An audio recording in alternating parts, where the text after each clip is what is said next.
Kita saksikan, para pengikut tarekat melaksanakan zikir nafi itsbat, la ilaha illallah, dengan cara duduk sambil menggelengkan kepala, ada pula yang melakukan zikir dengan cara berdiri sambil menggelengkan kepala dan menggerakkan tubuh.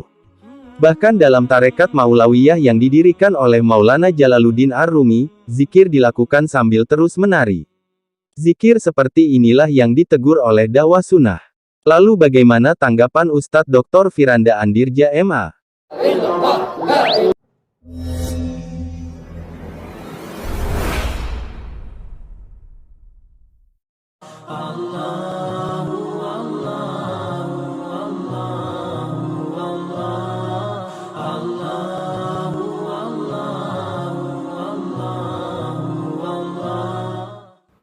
Itu yang terjadi akhirnya bebas ya.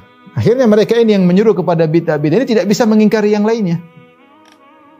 Masing-masing berkreasi. Setiap datang ke toreko sufia tertentu dipuji-puji, itu bagus, semua bagus. Semuanya toreko. Sampai toreko Nur Muhammad lah, toreko inilah macam-macam. Tidak ada yang mengingkari. Justru datang kemudian dipuji. Saya kadang sedih melihat sebagian dai seperti itu. Itu jelas kemungkaran.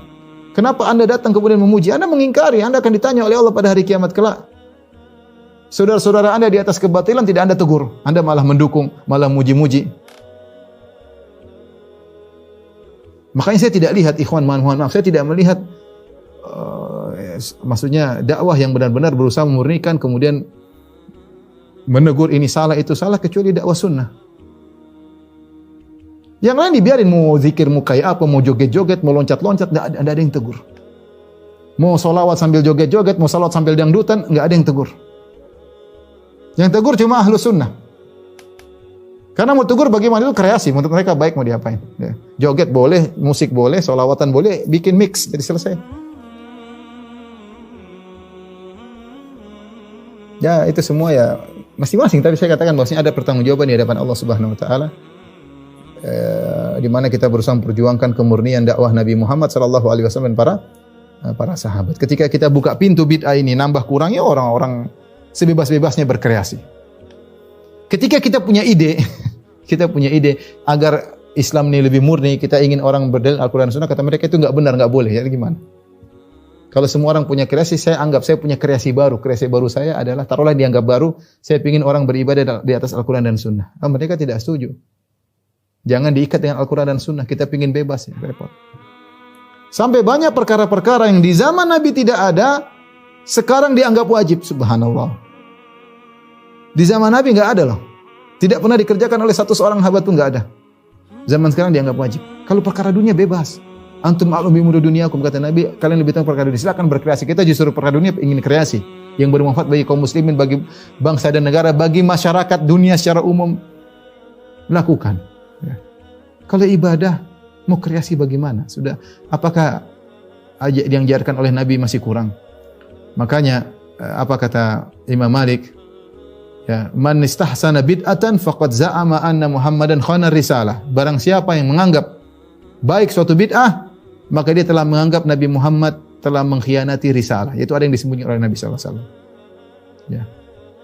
Ada yang disembunyikan Nabi oleh Nabi sallallahu alaihi wasallam. Demikian juga kata Imam Malik, ya.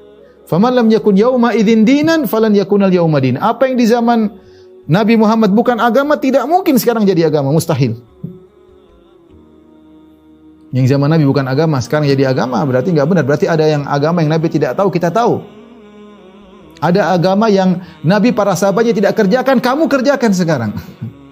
Makanya ketika Ibnu Mas'ud radhiyallahu anhu melihat sekelompok orang berzikir dengan rame-rame dengan satu suara, dia mengatakan, laqad ji'tum bi bid'atin dzulma aw fuqtum ashaban Nabi sallallahu alaihi wasallam. Dia berkata, kalian telah mendatangkan bid'ah yang gelap, atau kalian telah mengungguli para sahabat Nabi. Perhatikan kata dia, atau kalian telah mengungguli para sahabat Nabi. Itu kalian lebih hebat dari para sahabat. Para sahabat tidak seperti begini. Artinya ada ibadah yang kalian lakukan sahabat tidak tahu. Ada ibadah yang kalian lakukan yang sahabat tidak tahu.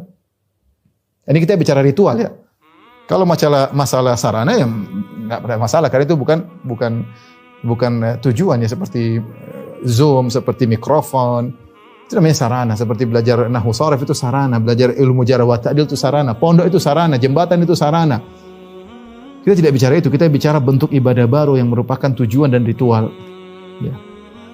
Allah